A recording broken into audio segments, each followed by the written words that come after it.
Shalom chez vous, peuple de Dieu. Nous vous saluons dans le précieux nom du Seigneur Jésus comme d'habitude. Et en ce dimanche nouveau, nous nous tenons encore là debout pour glorifier Dieu, rien d'autre. Nous allons prier avant de débuter. Dieu d'amour, merci encore pour tous tes bienfaits. Nous te sommes reconnaissants à jamais. Étends ta main dans ces messages, Seigneur, que ce message édifie, fortifie, pourquoi pas bénir selon chacun sa foi. C'est dans le nom de ton Fils Jésus-Christ que nous avons prié. Amen. Gloire à Dieu pour ces merveilleux moments dans sa présence. Aujourd'hui, comme le titre nous montre, nous allons parler sur le riche insensé. D'abord, nous sommes en train d'avancer avec notre nouvelle série de prédications textuelles. On va développer les histoires. Aujourd'hui, nous sommes dans l'histoire, nous développons cette histoire de riche insensé, un riche insensé. D'abord, beaucoup n'aiment pas la vérité et nous, on ne cible personne. Il faut qu'on s'entende. Il faut vraiment qu'on s'entende. On ne cible personne. Lorsqu'on presse la vérité, parfois il y a plein de gens, plein de chrétiens, je dis, parce que nous sommes les chrétiens, qui ne vivent pas droitement et pensent qu'on est en train de les cibler. Non, nous sommes là pour prêcher la vérité comme le Seigneur nous montre. C'est dans la vérité que nous allons découvrir nos vraies identités. C'est dans la vérité que nous serons totalement libres. C'est dans la vérité là que nous serons affranchis de toute condamnation et autres. Mais si on n'a pas pu prêcher la vérité, ceux qui sont dans les situations, même les païens, parce que les païens aiment ce genre de messages. C'est vraiment nos frères et sœurs chrétiens qui ne sont pas trop d'accord avec la vérité, parce que beaucoup aiment amadouer les gens, beaucoup aiment prendre les gens en otage pour mentir sur eux. Vous avez des démons ici, vous avez des démons qui sont derrière vous. Et beaucoup de chrétiens ignorants aiment ces genre de choses. Mais nous ne sommes pas dans ça, nous sommes dans la vérité, la lumière de Dieu. Dieu dit, dis ce que je dis, dis ce que ma parole dit. Alors aujourd'hui nous allons parler sur le riche insensé. Un riche insensé. Être riche mais insensé. La Bible aussi avait développé, Jésus lui-même d'ailleurs, nous avait parlé, notre maître nous avait montré cette leçon de ne pas être riche et insensé. Amen. On va lire la Bible dans le livre de Luc, chapitre 12, au verset 13 jusqu'au verset 21. Quelqu'un de la foule dit à Jésus, Maître, dis à mon frère de partager avec moi notre héritage. Il répondit à cet homme qui m'a établi sur vous pour être juge ou pour faire de partage. Amen. On va expliquer. D'abord, Jésus n'est pas venu ici pour être un juge, pour commencer à partager des portions de biens aux gens. Non, Jésus n'est pas un juge. Jésus n'est pas venu pour juger, non, comme ça, non. Lui n'est pas venu pour dire, non, il est venu pour apporter la lumière, apporter la vérité, apporter la grâce et la sagesse dans son esprit. Et lorsque Jésus dit que lui n'est pas là pour juger, vous êtes là pour juger les gens. Vous êtes là pour commencer à doiter parce que vous avez un peu de.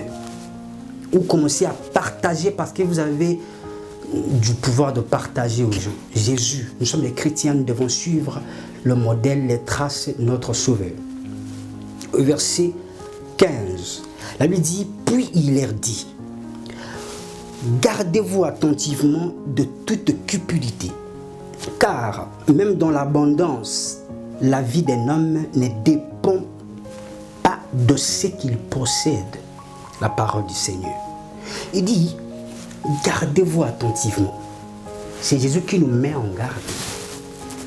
Jésus qui nous met, il dit que gardez-vous attentivement. Car même dans l'abondance, il faut comprendre bien, la vie d'un homme ne dépend pas de ce qu'il possède. Même si vous avez comment, même si vous êtes élevé comment, mais votre vie ne dépend pas de ce que vous possédez. C'est Jésus qui nous parle ici, qui nous rappelle en fait. Parce qu'il y a plein de confusion. Lorsqu'on a un peu seulement, on commence à voir tout le monde comme rien. Lorsqu'on a un peu seulement d'avantage quelque part dans un domaine et autre, on commence à voir ceux qui n'ont pas cet avantage comme si ils ne sont pas des humains. On commence à les traiter comme si que ce sont des animaux. Non. Jésus dit, même dans l'abondance, même dans l'élévation, il faut retenir et il faut veiller sur vous-même, veiller attentivement. Amen. Car votre vie ne dépend pas de ce que vous possédez. Et les riches insensés sont beaucoup de nos jours. Et ne soyez pas un riche insensé. Ne soyez pas celui qui s'appuie sur sa richesse. Ne soyez pas celui qui s'appuie sur ce qu'il a. Ne soyez pas celui qui s'appuie sur ce qu'il connaît, qu'il peut recevoir ou qu'il doit gagner tel jour ou telle date. Appuyez-vous sur Dieu. Appuyez-vous sur les promesses de Dieu. C'est ça qui ne faillira pas. On avait lu même la fois dernière ici que la femme samaritaine avait dit à Jésus, donne-moi de cette eau qui jaillira jusqu'à dans le vie éternel afin que je puisse venir ici pour puiser. C'est Jésus-là, en lui il y a la satisfaction en fait.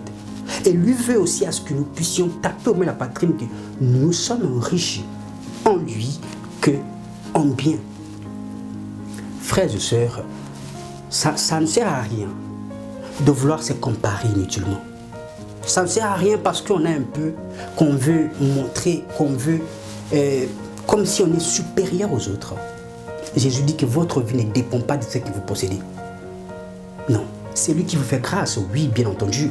Mais il vous rappelle que c'est tout ce qui vous fait grâce là. Votre vie ne dépend pas de ça. Ça dépend de Dieu. Et c'est Dieu qui a le dernier mot dans votre vie.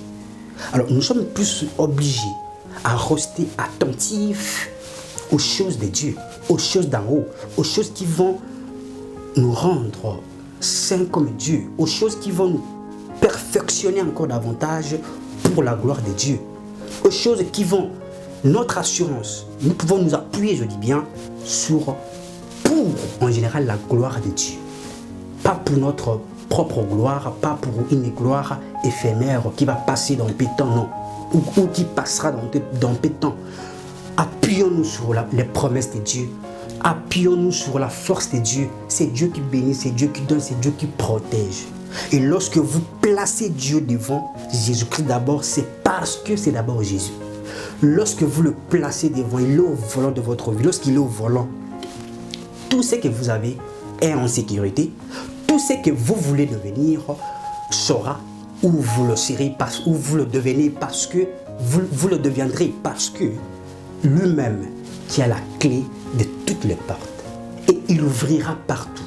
Et il ne faut jamais vous désespérer lorsque ce monde vous montre que vous n'avez pas assez comme vos semblables qui sont dans ce monde. Non, nous avons un Dieu qui a tout. Nous avons la confiance d'ailleurs en Jésus, en Dieu, dans sa provision, dans sa sainteté, dans tout ce qu'il possède, de tout ce qu'il est capable de nous donner, que de nous appuyer sur les choses qui peuvent brûler, qu'on peut faire un accident et on perd tout. Amen. Jésus nous dit, appuyons-nous sur les promesses de Dieu.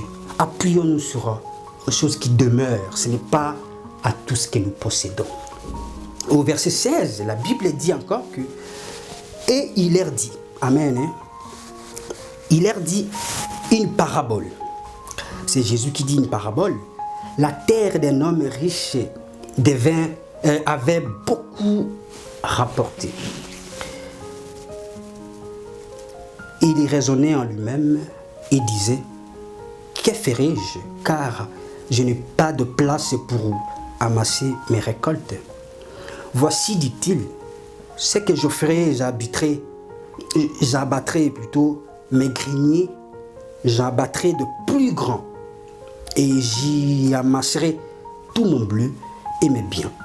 Et je dirai à mon âme, tu as beaucoup de biens en réserve pour plusieurs années.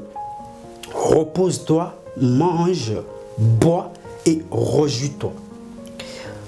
Mais Dieu lui dit insensé. Dieu lui dit insensé. Cette nuit même, ton âme te sera redemandée. Et ce que tu as préparé là, à qui cela sera-t-il? Amen. Il en est ainsi de celui qui accumule des trésors pour lui-même et qui n'est pas riche en Dieu. La parole du Seigneur. D'abord, Jésus a commencé. Le fait qu'ils ont demandé à Jésus, de leur montrer, de juger d'abord. Jésus n'est pas venu, il a dit non, je ne suis pas venu pour juger. Ou de nous partager les biens. Jésus dit que non, je ne suis pas venu pour ça. J'ai une mission, ma mission est de gagner des âmes.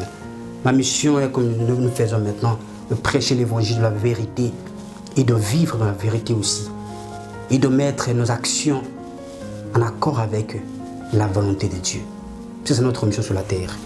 Ici, là, Jésus donne une parabole. Que c'était un homme qui avait beaucoup de biens. Ses champs avaient rapporté beaucoup de choses. Il y avait beaucoup de récoltes. Il y avait beaucoup de provisions à l'époque. Il dit, je vais encore abattre beaucoup encore de greniers, beaucoup encore de dépôts. Les greniers sont des dépôts. Je vais encore élargir mes dépôts à ce que toutes mes récoltes puissent entrer là-bas. Je puisse bien les conserver, les garder, à ce que je puisse dire à mon âme. Et il dit à son âme que repose-toi. Tu as tout. Tu as beaucoup de provisions pour des années à venir. Repose-toi, réjouis-toi, bois, mange. Jésus dit insensé. Cette nuit même, votre âme vous sera redemandée, réclamée devant le Seigneur. Et tout ce que vous avez, à quoi sera-t-il? Et vous allez les laisser à qui? Parce que vous vous battez pour ça. Vous faites même des provisions que, après 2 années, vous serez ceci ou cela. Vous êtes sûr que vous arriverez là-bas? Vous êtes sûr que même maintenant, là, quand nous prêchons comme ça, ce n'est pas la fête du monde qui peut arriver maintenant? Comment on peut faire de provisions plus sur les choses qui peuvent passer, brûler? Amen. C'est gâter, expirer, sans pour autant se rendre, préparer notre éternité, préparer la vie chrétienne ici-bas, de vivre comme chrétien, de glorifier Dieu comme chrétien. Parce qu'il faut être riche en Dieu qu'en bien. Lorsqu'on est riche en Dieu, parce que Dieu qui a tous les biens, c'est Dieu qui, l'or et l'argent appartient à ces dieux-là. Et lorsque vous êtes riche en Dieu, ça veut dire que être riche en la parole de Dieu. Dieu est dans sa parole. C'est lui qui est riche en Dieu, prie. Celui qui est riche en Dieu lit la Bible matin, midi et soir et la met et essaie de mettre en pratique parce que c'est pas facile. Il faut qu'on se dise, on est enseignant, on sait de quoi il s'agit. C'est pas facile de mettre en pratique, mais avec les efforts, avec la volonté et par la grâce de Dieu, le Saint-Esprit est là pour nous aider à accomplir la volonté de Dieu. C'est possible lorsque nous y mettons de volonté et le Saint-Esprit va nous aider à mettre en pratique. Ce n'est pas impossible, c'est possible, mais c'est difficile. Mais c'est possible à quiconque a la volonté, à quiconque trouve ses avantages. S'il glorifie Dieu, il voit que c'est mieux pour lui, c'est possible, le Saint-Esprit va l'aider à mettre en pratique. Celui qui est riche en Dieu est cette personne-là. Est cette personne qui sait reconnaître ce qu'il faut mettre en priorité et ce qu'il ne faut pas mettre en priorité. Parce que c'est pas tout ce que nous voyons là. Ce n'est pas tout ce qui brille là qui... Non, on doit être sage. Même maintenant là, on peut laisser ce monde. On peut quitter ce monde pour aller à l'au-delà. Et nous devons nous rassurer là où nous irons. Parce que le fait que le monde nous montre qu'autre chose, l'élévation, il faut faire ceci, les économistes nous montrent des provisions, faire ceci. La vraie économie ou la vraie provision, c'est la parole de Dieu. Dans la parole de Dieu, vous verrez même comment vous devez faire pour vous en sortir. Dans n'importe quelle situation vous pouvez vous retrouver, dans n'importe quelle condition de vie que vous pouvez vous retrouver, dans n'importe quelle difficulté de la vie, défi, la parole de Dieu a toujours un chemin à vous montrer, a toujours quelque chose à vous donner pour vous en sortir là où vous êtes. Donc, c'est mieux d'être riche en parole de Dieu, c'est mieux d'être riche en Dieu que d'être riche, que de se précipiter comme les riches insensés de ce monde. À quoi bon d'être riche? À quoi bon de gagner tout dans ce monde et puis vous perdez votre âme? C'est ça que nous parlons encore maintenant. Les riches insensés. C'est précipité, je vais faire ceci, je regarde comme ça. Ok, c'est bien de faire des provisions. C'est encourageant. C'est encourageant de préparer l'avenir. Mais c'est mieux de préparer sa relation avec Dieu. Dieu connaît votre avenir. C'est Dieu qui vous a créé. Il connaît l'avenir. Il connaît les combats qui vont se lever demain à 8 heures. Il connaît tout ce qui peut se passer le lundi, mardi, jusqu'au dimanche encore. Dieu connaît tout.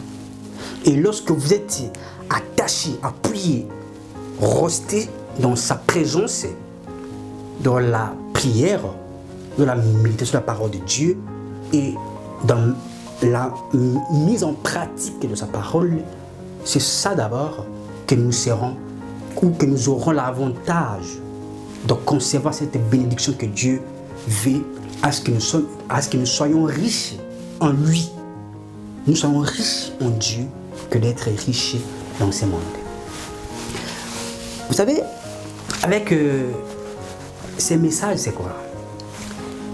Le monde où nous vivons aujourd'hui là, les prophètes, les pasteurs, les docteurs, les évangélistes, les diacres, les apôtres, la majorité prêchent pour l'argent, font tout pour vous séduire en vous disant que Dieu va vous bénir, j'ai vu ceci, j'ai vu cela. Là, vous serez frustré, vous serez agité, vous serez dans la précipitation pour voir cet exaucement. Et pourtant, la Bible nous dit, dans le livre de Éphésiens, on ne va pas lire que nous sommes bénis de toutes sortes de bénédictions en Jésus-Christ. Alors, si vous voyez que vous n'êtes pas béni, si vous voyez que Jésus qui dit dans sa parole, la parole de Dieu qui nous parle et qui nous confirme que nous sommes bénis en lui là, si vous ne croyez pas à ça, alors, c'est ça que vous allez vous adapter à ces gens-là pour essayer de fabriquer votre propre élévation. Oui, c'est la fabrication négative parce que Dieu a tout prévu et il nous fait marcher dans un chemin tout tracé. Donc ça ne sert à rien de faire des provisions comme ces riches insensés. Je n'ai pas dit que faire des provisions c'est négatif, non. Faire des provisions est bien, mais faire des provisions au moment où vous négligez la prière, au moment où vous négligez la méditation de la parole de Dieu, vous ne méditez plus, vous ne priez plus. Toujours projet. Vous êtes riche, vous serez aussi riche. Parce que lorsqu'on travaille, on réussit toujours. Celui qui travaille gagne, celui qui travaille dur a toujours un bon résultat. Qu'on ne vous trompe pas. Ce n'est pas magie, ce n'est pas le travail qui paye. Alors, lorsque vous êtes concentré au travail, concentré dans vos affaires, concentré dans vos projets, c'est bien. Mais il faut savoir que il faut placer Jésus, il faut placer Dieu en premier. C'est Dieu qui va vous protéger, qui va ouvrir même d'autres portes qui ne sont pas encore ouvertes.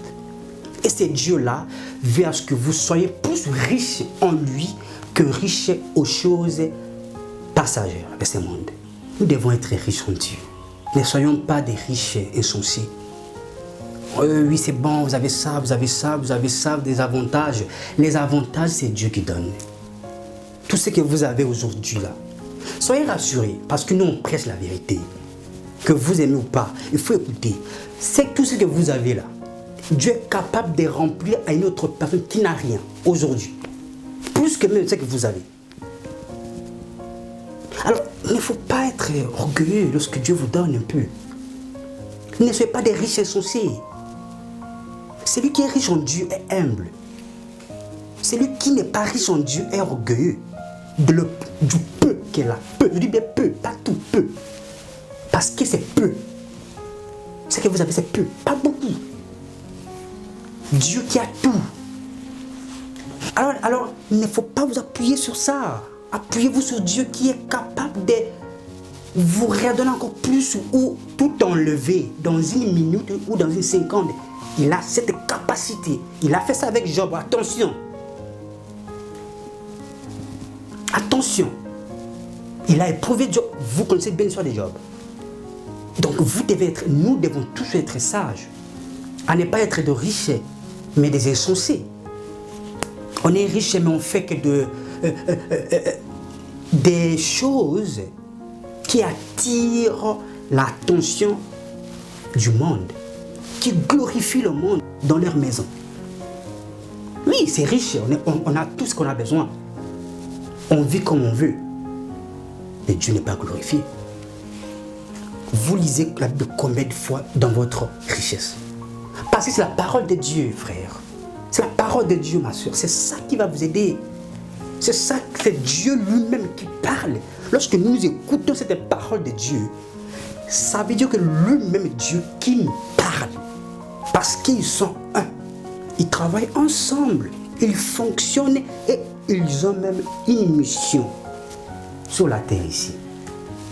Et quand nous, on n'est pas attentifs, comme Jésus nous dit, soyez attentifs. Soyez attentifs, ne soyez pas comme ces jeunes hommes, ces riches qui faisaient que des calculs. Que je fais beaucoup de dépôts, maintenant il faut que je me repose, il faut que je mange, il faut que je boive, il faut que je me réjouisse comme je veux, parce que j'ai une provision. Oui, c'est bon, c'est pour vous, oui, on accepte ça, mais soyez rassurés que, même maintenant que nous prêchons là, vous pouvez quitter ce monde et tout laisser, tout laisser. Et après ici, il y a une vie, il y a l'enfer qui entend et qui existe, il y a aussi le paradis qui existe aussi. C'est quoi cette histoire? Que tout ce que nous avons ne nous trouble pas. Soyons sérieux, soyons concentrés. Glorifions Dieu dans tout ce que Dieu nous donne pour qu'il soit glorifié en nous. Et non pour nous rendre des orgueilleux, les gens qui ne respectent plus la parole de Dieu. Ou qui ne prient plus. Parce qu'on a quoi? Dieu nous supplie de ne pas être de riches insensés. Soyons plutôt riches en Dieu. Soyons plutôt des hommes et des femmes qui sont remplis de la présence de Dieu, qui dégagent la présence de Dieu, qui dégagent la lumière de Dieu dans leur conduite, et pas être un riche et insensé. Soyons les gens qui parlent de Dieu, de l'abondance de Dieu, de quoi Dieu est capable de faire, pas seulement bénir les gens. Dieu est capable de sauver les gens qui sont malades. Dieu est capable de consoler ceux qui sont maintenant endeuillés. Dieu est capable. Priez même pour vos frères et soeurs qui sont endeuillés, qui sont malades, etc. Pas seulement l'élévation, pas seulement donne-moi. Parce que il a tout prévu pour vous, pour moi aussi. Et à quiconque marchera dans les chemins où lui-même Dieu a tracé, il vivra ces choses. Mais tant qu'on ne marche pas dans ces chemins-là, on court derrière les gens qui nous promettent de l'élévation. Oh, ma fille, Dieu va te bénir, mon fils. Non. Dieu a tout béni. C'est à nous de ne pas prendre cette bénédiction comme si des simples slogans. C'est réellement nous sommes bénis en Jésus, mais à nous de prendre conscience et glorifier Dieu dans cette élévation ou dans cette bénédiction ou dans cette richesse qu'il nous donne. Amen. Ne sommes pas comme ces riches qui faisaient que le calcul pour lui. Jésus avait bien parlé que, écoutez, mais Dieu lui dit, insensé, cette nuit même, ton âme te sera redemandée. Et ce que tu as préparé, à qui cela sera-t-il? Il en est ainsi de celui qui accumule des trésors pour lui-même et qui n'est pas riche en Dieu. Accumuler des trésors pour lui, ça veut dire que avoir tous les avantages de ce monde pour soi-même, mais pour Dieu là, rien. Pour Dieu, ce n'est pas parce que vous voyez la personne avec de voitures ou voyage à gauche. Non. Dieu, l'intérieur. C'est cette personne d'intérieur qu'on a besoin plus. On n'a pas besoin de tout ce qui brille, de tout ce qui est extérieur, qui peut être effacé, qui peut être brûlé, qui peut être... Non, on n'a pas besoin de ça. C'est éphémère pour nous les chrétiens. Un chrétien qui est accro au bien, qui est accro au trésor de ce monde, ira en enfer sans le savoir. Car il sera aveuglé. Car il sera aveuglé par cette ambiance des choses nouvelles de ce monde. Et qui n'honore pas Dieu aussi. Dieu dit que c'est insensé cette personne. Si vous voyez quelqu'un qui est plus concentré sur l'élévation, il est insensé. Rappelez qu'elle est insensé. Dieu dit que vous êtes insensé. Il faut laisser ça. Soyez riches en Dieu. Soyez riches en Dieu. Que aux choses de ce monde qui va bientôt passer. Et nous aussi, on peut aussi tous les laisser. Même maintenant là, comme prêchant, on peut tous laisser tout ce que nous avons. Et après, on va raconter notre maître maintenant. On va donner des rapports. On faisait quoi? Ne soyez pas distraits, frères et sœurs, mais plutôt préparez votre éternité avec la crainte de Dieu. Préparez ça avec la crainte de Dieu. Préparez ça. Ce n'est pas au juger, on va juger celui qui a fait comme ça, elle fait comme ça, elle vit comme... Non, ce n'est pas votre vie. Concentrez-vous sur vous-même. Concentrez-vous sur votre éternité. Concentrez-vous d'abord. Concentrez-vous. Est-ce que Dieu est fier de vous? Dieu n'est pas fier de vous parce que vous pleurez, parce qu'on vous fait maltraiter. Non. Il faut qu'on s'entende. Dieu n'est pas fier de vous parce que les gens sont contre vous. Dieu ne sera pas fier de vous parce qu'on vous manque le respect. Dieu ne sera pas fier de vous parce que vous pleurez, ou bien vous vous lamentez, ou bien parce que vous travaillez dur, vous avez beaucoup. Non. Dieu sera fier de vous lorsque vous croyez en lui et lorsque vous êtes riche en lui. C'est ça que Dieu nous demande, c'est ça aussi qu'il veut à ce que nous soyons tous dans sa présence. Il dit soyez riches en Dieu comme bien de ce monde. Et ne soyons pas des chrétiens, chrétiennes riches mais insensés. Oui, Jésus dit qu'il ne soyez pas riches mais insensés. On peut être riche mais on commence à voir que demain il faut comme ça, les conteneurs, on va faire comme ça. On oublie totalement l'essentiel. On ne prie plus. On ne prie plus. Et on compte sur les projets. On ne compte pas sur nos efforts. On ne compte pas aussi sur les connaissances que nous avons. On ne compte pas aussi sur le peu que nous avons. Nous comptons sur Dieu qui a la capacité de tout arracher, alléluia, ou tout vous redonner encore plus. Nous on compte sur ces dieux. Vous aussi comptez sur ces dieux. C'est très important d'être riche en Dieu qui est riche en bien. Et il y a plein qui ont la richesse de ce monde, mais vivent mal. Ils ne sourient pas dans leur maison, ils ne sourient pas. Ils ne sont pas contents, ils ne sont pas heureux. Ils ne sont pas contents, ils ne sont pas contentes. En fait, il faut être clair. Mais lorsque vous êtes riche en Dieu, là, le bon Dieu va mettre sa paix en permanence. Vous allez louer Dieu, vous allez adorer Dieu, vous allez communiquer bien avec les gens. Mais lorsqu'on n'est pas riche en Dieu, on est capable de transmettre le venin qu'on transporte à tout moment parce qu'on veut à tout, on veut toujours aller de l'avant. On veut toujours être connu, on veut toujours être vu de tout le monde. Et on s'écarte de notre destinée. Aujourd'hui, c'est une histoire des riches insouciés. Le Seigneur nous rappelle, moi y compris, de ne pas nous laisser aveugler par tout ce qui brille dans ce monde.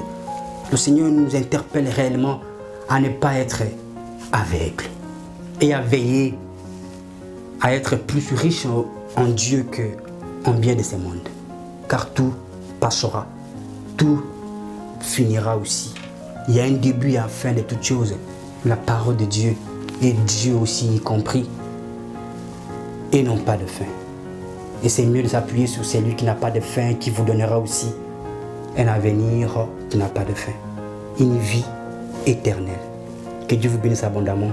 On se retrouve le dimanche prochain pour le nouveau numéro. Votre frère.